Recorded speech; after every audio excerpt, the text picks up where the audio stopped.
De Jesus. Amém. Queiram assentar-se e nós vamos estar recebendo a palavra de Deus nesta manhã que Ele nos dá.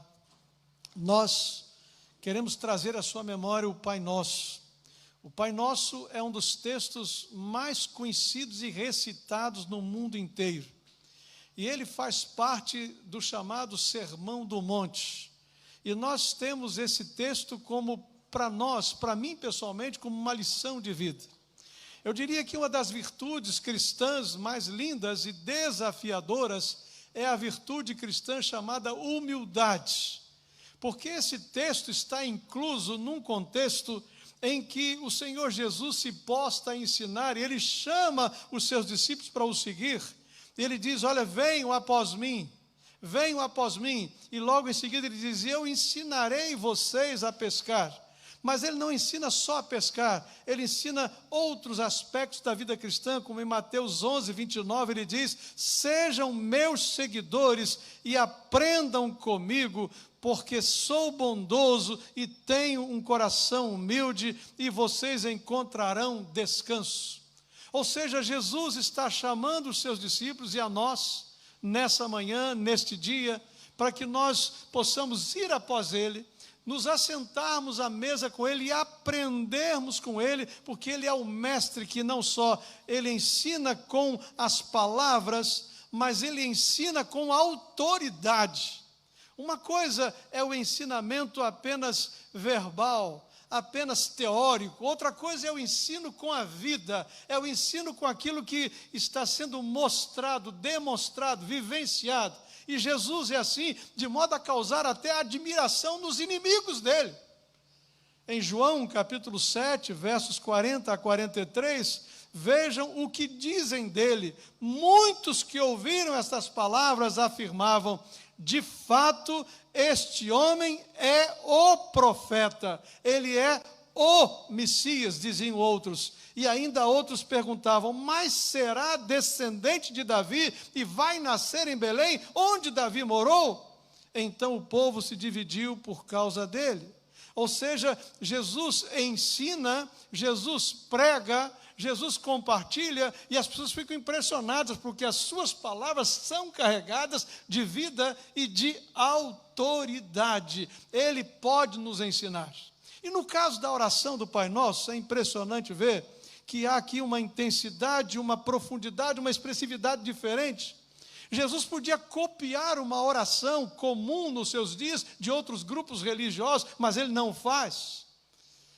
E Ele nos ensina um caminho diferente, um jeito diferente, uma forma diferente de nos aproximarmos de Deus e nos relacionarmos com Deus. Tem vários comentaristas que comentam o Novo Testamento, mas há um deles muito respeitado, que se chama Joaquim Jeremias. E este homem, ele diz o seguinte, ele afirma, ensina-nos a orar, equivalia a dizer, dá-nos o resumo da tua mensagem. O grupo de Jesus, como que precisava de um credo, precisava de instruções, de normativas para se identificar como um grupo, ter unidade e identidade como grupo. E Joaquim Jeremias afirma que a oração do Pai Nosso é mais do que uma simples oração, mas é uma identidade que Jesus passa a repartir com aquele grupo, e eles passam agora a ter uma orientação que vai abranger toda a vida deles, toda a conduta deles, todo o proceder deles. Eu diria que é uma oração que ao mesmo tempo toca os céus, mas não nos tira da terra, nos põe em relacionamento com o outro, em relacionamento com a gente mesmo, em relacionamento com os desafios que a própria vida nos coloca. Eu vou ler esta oração e provavelmente você as terá aí, terá essas expressões da oração também na Bíblia, na linguagem de hoje. E se você estiver aqui, quiser repetir comigo, repita. Se você estiver em casa e quiser fazê-la comigo, faça. Está na Bíblia, na linguagem de hoje, diz assim, portanto, orem assim, Pai nosso que está nos céus, que todos reconheçam o teu nome, que o teu nome é santo. Venha o teu reino, que a tua vontade seja feita aqui na terra como é feita no céu. Dá-nos hoje o alimento que precisamos. Perdoa as nossas ofensas, como também nós perdoamos os que nos ofenderam. E não nos deixes cair em tentação, mas livra-nos do mal. E a última frase, vocês sabem, pois teu é o reino, o poder e a glória para sempre. Amém. Vamos dizer juntos? Pois teu é o reino, o poder e a glória para sempre. Amém. Então o desafio é que a gente seja matriculado hoje como aluno de Jesus. Você quer aprender com Jesus? Aprender a orar? Seguir as orientações de Jesus? E aí, nesse processo de aprendizado, ao longo desses domingos, a gente vai aprender hoje como orar, depois vamos aprender a ser solidário, Pai Nosso, a viver a vida cristã, santificado seja o teu nome, a ter esperança, venha o teu reino, a ser dependente, seja feita a tua vontade, a ser grato, pão nosso de cada dia, a ser feliz, perdoa-nos como nós perdoamos os outros, a ser fiel, não nos deixes cair em tentação, a viver em segurança, livra-nos do mal, a ser adorador, teu é o reino e o poder e a glória para sempre. Serão aprendizados ao longo dos próximos domingos. Você já se sentiu com dificuldade sobre oração, sobre o jeito de orar, sobre a forma de orar, se existe um jeito só de orar? Eu tenho aqui alguns novos na fé, talvez você tenha pergunte, será que eu posso orar deitado? Será que eu posso orar andando, caminhando aqui na orla da praia? Será que eu posso orar dirigindo o meu carro? Será que eu posso orar diante de tarefas que eu tenho que fazer, que eu posso ter um pensamento vagando ali? Eu posso orar? De que jeito eu posso orar? Como é que é o jeito certo de orar? Eu quero dizer para você que Jesus revoluciona o processo de oração. Ele quebra com o legalismo, ele quebra com a regra, ele quebra com a religiosidade formal e ele nos ensina uma outra maneira. Só que ele começa como um bom mestre dizendo o que não fazer. O que é que nós não podemos fazer? Se a gente olhar o contexto da oração do Pai Nosso, é o Sermão do Monte. E nesse sermão ele diz o que não fazer. E aí eu quero depois me fixar no que ele diz, o que fazer. Ele diz, olha, não sejam como os hipócritas. Então a gente já sabe que não pode imitar religiosidade vazia, regras que simplesmente são regras a serem cumpridas, ou uma agenda religiosa. É mais do que isso. Nas suas orações não fiquem repetindo o que já disseram, como fazem os pagãos. É outra orientação. E aí ele ainda diz, não sejam como eles, ou seja, ele vai orientando o que não fazer. E ele então começa em Mateus 6, verso 9, portanto, orem desse jeito. Dessa forma, dessa maneira, orem de uma maneira específica. Eu fico imaginando que muitas vezes nós seguimos tanto as regras que quando nós vamos para o ato religioso, a gente muda até a face. Você já viu algumas pessoas que quando vão falar assim, agora você ora, ele muda o jeito da sua face, ele muda o seu tom de voz. Parece que ele entra num transe, ou numa situação completamente anormal. E eu não vejo isso no processo de ensino de Jesus. Ele nos ensina que a oração faz parte de uma normalidade da vida. Você naturalmente se comunica, você naturalmente convive com o Senhor, você naturalmente se relaciona com Deus. Recentemente a gente viveu como evangélicos no Brasil e no mundo, e ainda existem influências dessas, da chamada confissão positiva. A chamada confissão positiva eram aqueles modelos de oração em que as pessoas ditam para Deus o que Deus tem que fazer. Dizem para Deus, dando ordem para Deus qual vai ser a ação de Deus. O Senhor vai curar assim, o Senhor vai agir desse jeito, o Senhor vai agir na minha vida, na vida de fulano desse jeito. E aí eu fico realmente numa grande crise, porque eu não vejo nada disso na oração do Pai Nosso, e não vejo nada disso nos evangelhos, não vejo nada disso na Bíblia. Afinal, Jesus não é um menino de recados, não é um office boy, não é um entregador de alguma coisa nas casas da gente, ainda que todas essas atividades sejam reconhecidas e valorosas, né, válidas, mas Jesus é o Senhor, Jesus é o dono, Jesus é o Deus, Jesus é o que comanda. A Ele devemos nos submeter e não Ele a nós. Então, devo deixar claro que eu creio que Deus cura enfermidades, Deus cura o câncer, Deus cura o coronavírus, Deus cura-nos de muitas coisas, Deus abre portas, não há nada que Deus não possa fazer. Eu creio em milagres, deixar isso muito claro. Mas, ao mesmo tempo, eu creio na soberania de Deus. Você pode dizer amém? Amém? Você concorda comigo? Deus pode todas as coisas, mas Ele faz como Ele quer, quando Ele quer, do jeito que Ele quer.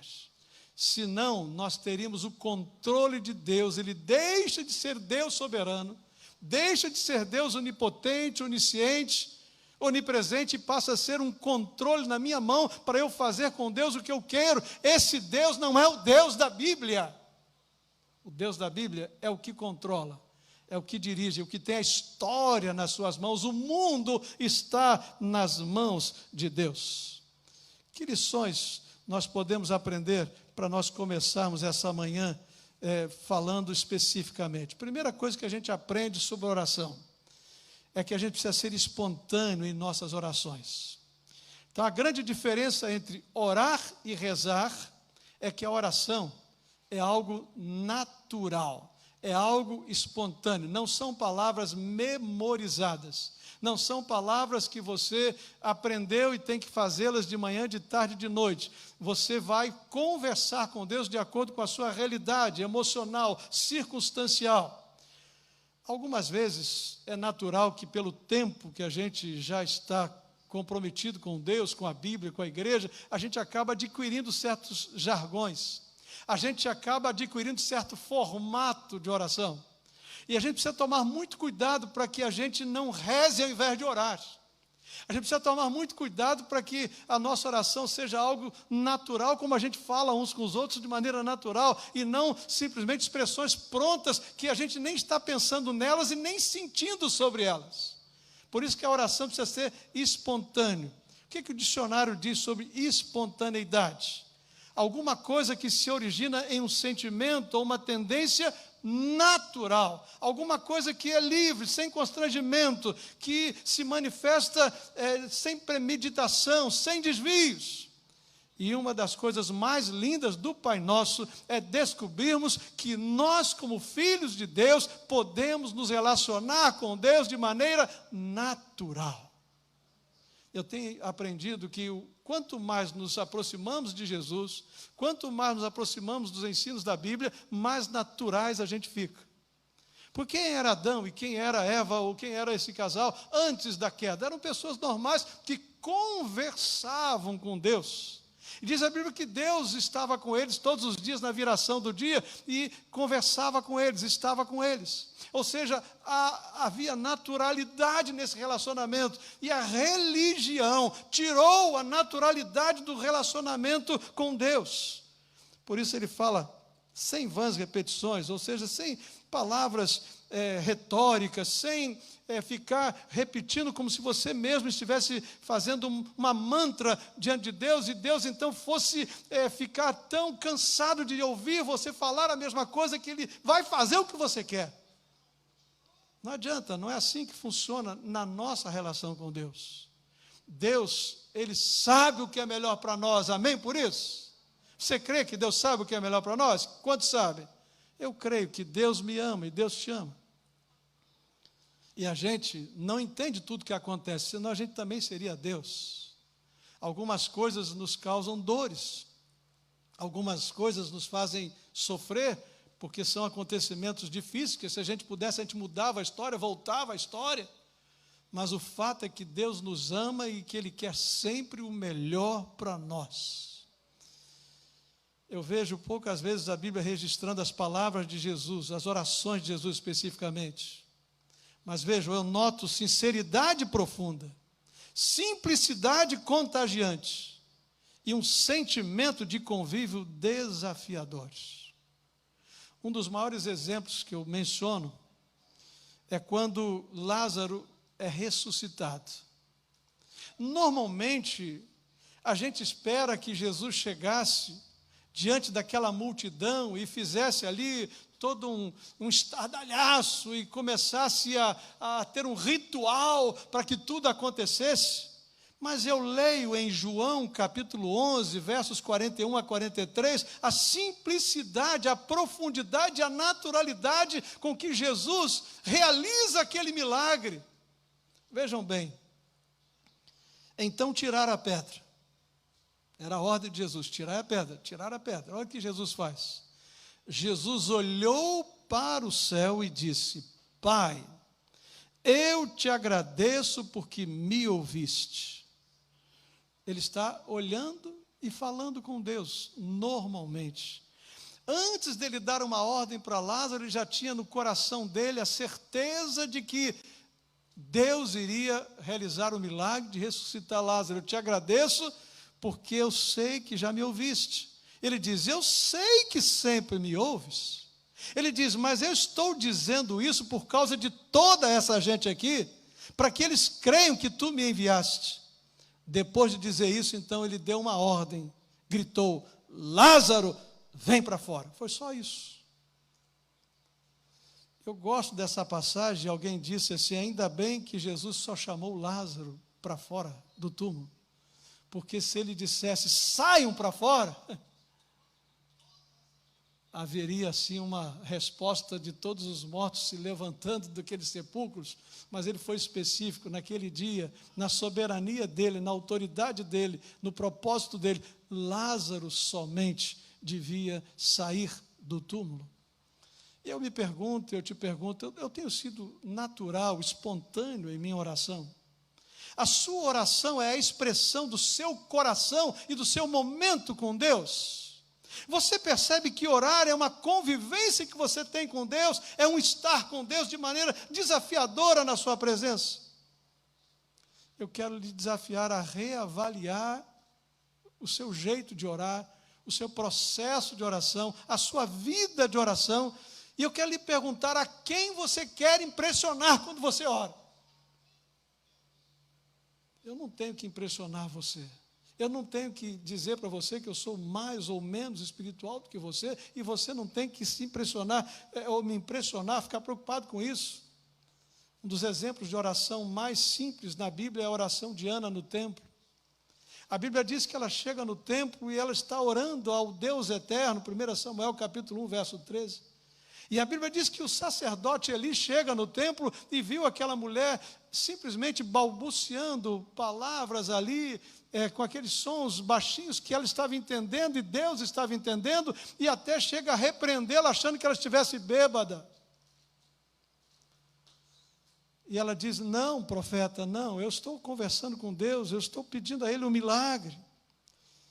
E a Bíblia diz que depois que o profeta se desculpa por ter confundido-a com uma mulher embriagada, porque ele confunde, ele acha: você está embriagada, você está falando sozinha. Não, não estou, eu estou só falando com meu Deus, com meu Pai.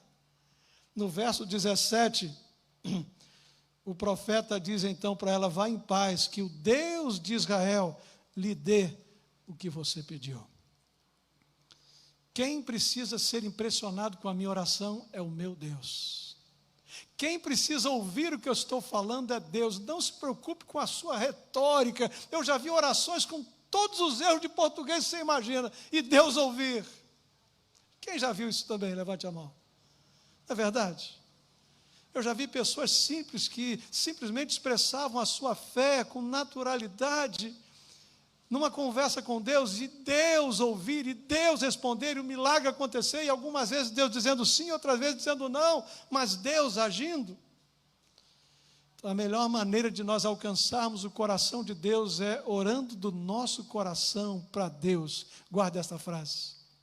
A melhor maneira de alcançarmos o coração de Deus é orando e falando com Deus do nosso coração para Ele. Amém? Terceiro aspecto de uma oração que a gente precisa aprender é que a oração precisa ser uma expressão de vida. Por mais rica que fosse a tradição religiosa no tempo de Jesus, ela era uma forma fixa de oração, que constava inclusive de regras. 3 vezes ao dia, eles deviam manter essa forma. E aí Jesus diz: olha, como é que vocês vão orar? Os discípulos estão preocupados, eu vou fazer igual eles fazem?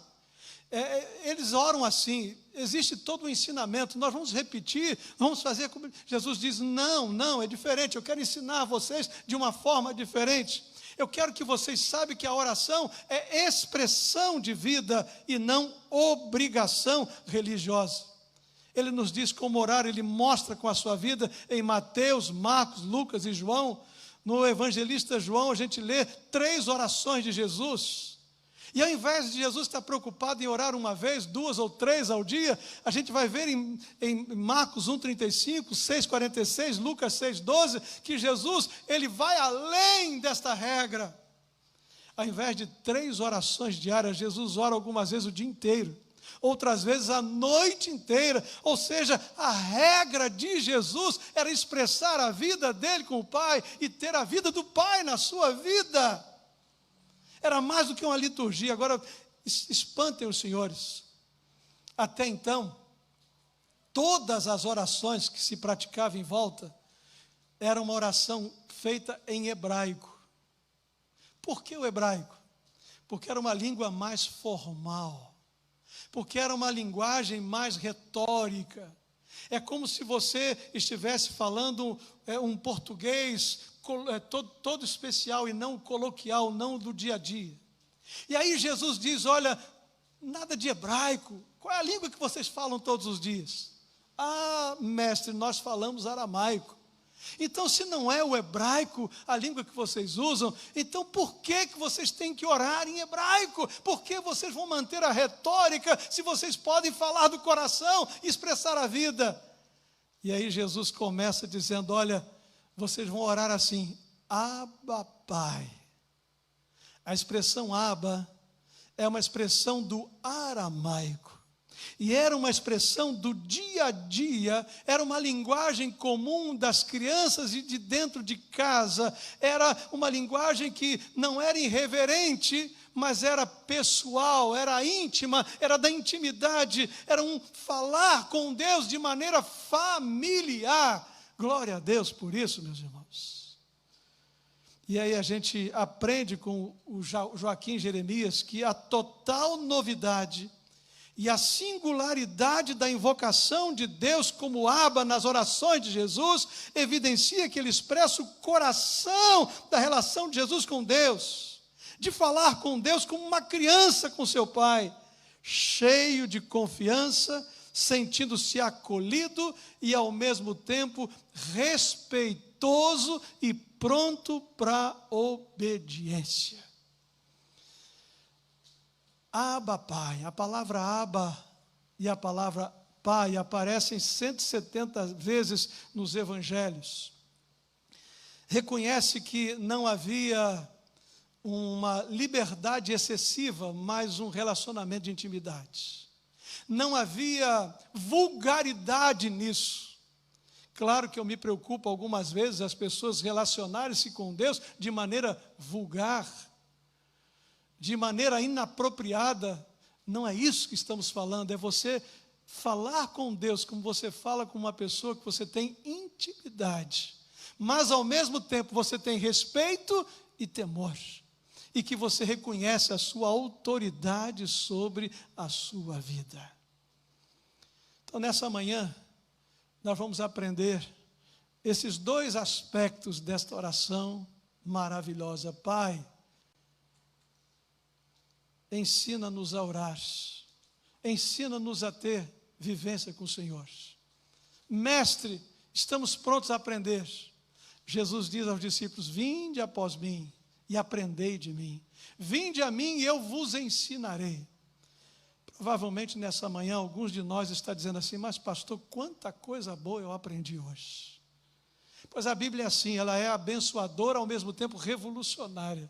À medida em que a gente vai estudando a Bíblia e conhecendo a Bíblia, a gente fica impressionado com os detalhes, porque Deus nos fala tanto no aspecto geral como nos detalhes. hoje esse aspecto maravilhoso.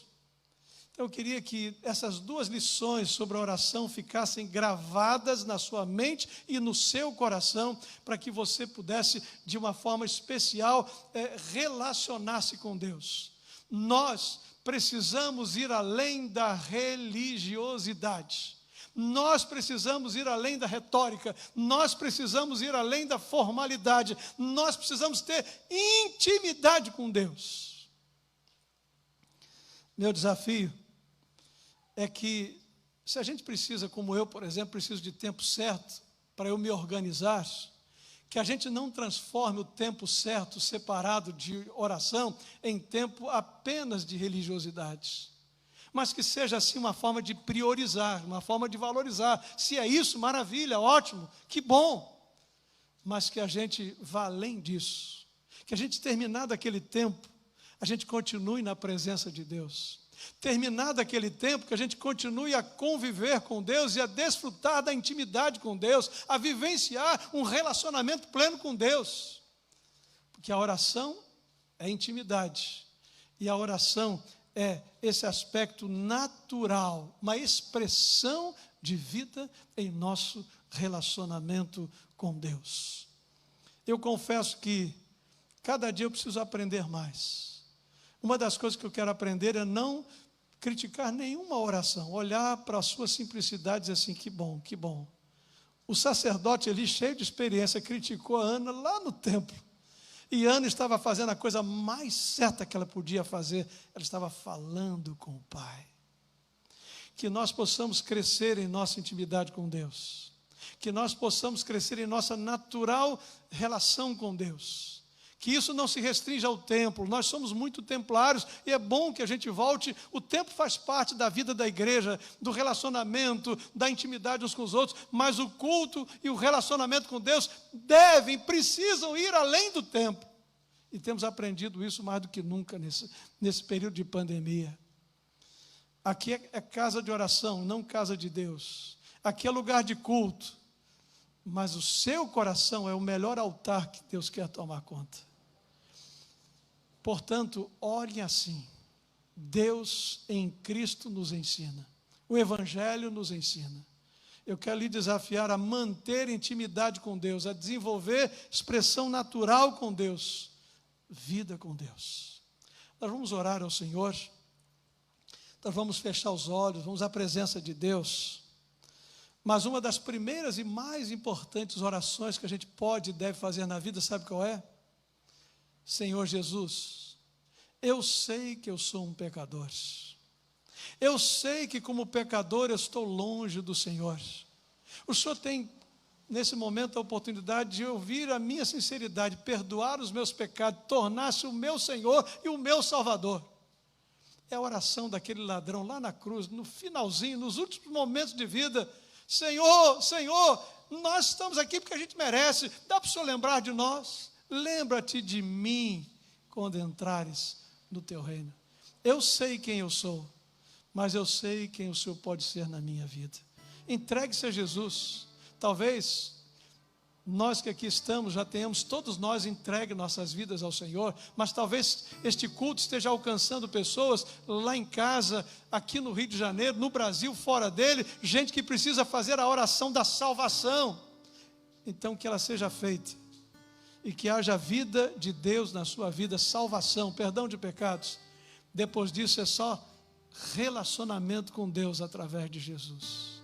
Vamos orar. Nosso Deus, em nome de Jesus, nós te pedimos, faça de nós todos os dias alunos do Senhor, e que nós tenhamos a humildade de aprender de Ti, de aprender dos Teus ensinos, a aprender o que o Senhor está pondo e propondo para nós. Não queremos simplesmente repetir uma regra, cumprir regulamentos, queremos mais, queremos a vida do Senhor em nossa vida.